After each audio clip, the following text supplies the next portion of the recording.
Hi, welcome to the Weekly Kick. Today's Wednesday. The Weekly Kick usually comes out on Tuesday, but this week it's out on Wednesday, and from now on it's actually going to come out on Wednesday. The reason is Wednesday is hump day. We've put a lot of energy into the beginning of our weeks already. Today's the middle of the week. We want to be able to finish our week strong. Not to just start well, but to finish strong as well. And so that's what hopefully the Weekly Kick is going to do for you. Give you a bit of a boost in the middle of your week to get you thinking a little bit different, maybe some encouragement, maybe it's going to be a challenge. It all depends on the week. So here we go. Today I want to talk to you about a TV show, Dragon's Den. It's a show where investors come and they hear pitches from people who think they've got a great product, and they're trying to get the investors to put their money into their product or their service. Now I enjoy watching this because I really like watching how people respond under pressure. Both when they think they aren't going to get the money that they're looking for, and also when they do. And sometimes greed kicks in a little bit and puts pressure on them. I enjoy watching the way people respond in these high pressure situations. Well, the other day I was watching, and two ladies came on. They had a great product. I don't remember exactly what it is, but it was a really good product. And I thought, oh, this is kind of a slam dunk. They're going to for sure get the money. And sure enough, two of the investors put up money really quick. They were ready to invest, and they both made offers to invest in these women's company. The problem came at that moment. One of the ladies decided she was going to try to manipulate one of the investors against the other in order to get a better deal for herself.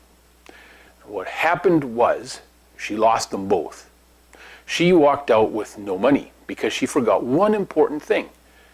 They were not just investors, they were people that she was dealing with. Real, live people with emotions, feelings, dreams, and with their own thoughts and their own way of looking at things. She forgot that. As she walked out, they interviewed her, and she was crying a little bit and because she didn't get any money. And she said these words. She said, I had the fish on the hook, and I gave them slack, and they spit the hook. The investors were not fish. The investors were people. She forgot that. As leaders, how often do we do something similar? It's easy to treat the people that we supervise as simply a cog in the machine that we're trying to make work efficiently. It's easy to treat them the same way we treat the numbers in our business, the money, the same way we treat materials or parts. That's not how we should be treating the people that we lead. They're real people. What does that mean? How does that change the way we approach leadership? Well, number one, we need to show them respect. The people we lead deserve our respect. Unless they lose it, then they probably shouldn't be working for us for much longer. But we need to show common respect and common courtesy. It takes very little and costs us nothing to ask please and to say thank you when someone does something. It sure doesn't hurt. And it goes a long way for helping the people we lead understand that we see them as real people and not as something we're trying to manipulate to achieve our purposes and our goals. Secondly, we need to communicate. Communicate, communicate, communicate. Not just ask people once or tell people once and assume that they understand things the same way we do. Everybody comes at things with a little bit different perspective, different history, different experiences, and a different mindset. We need to make sure that we're communicating clearly with the people we lead so they understand exactly what they need to be doing. We need to remember as well, number three, that they're going to have their own perspectives on things.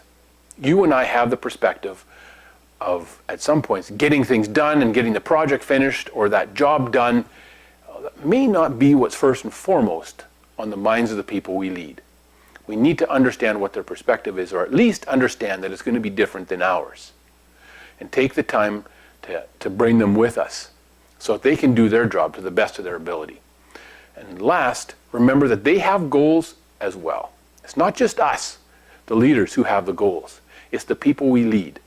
Their goals are probably a little different than ours, but they're just as valid and just as important to them as our goals are to us.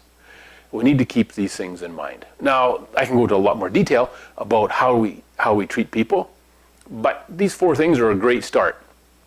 So above all, remember, when you're leading people, they're people. They're not projects, they're not money, they're not numbers, they're not materials. They're people, and we need to treat them like people.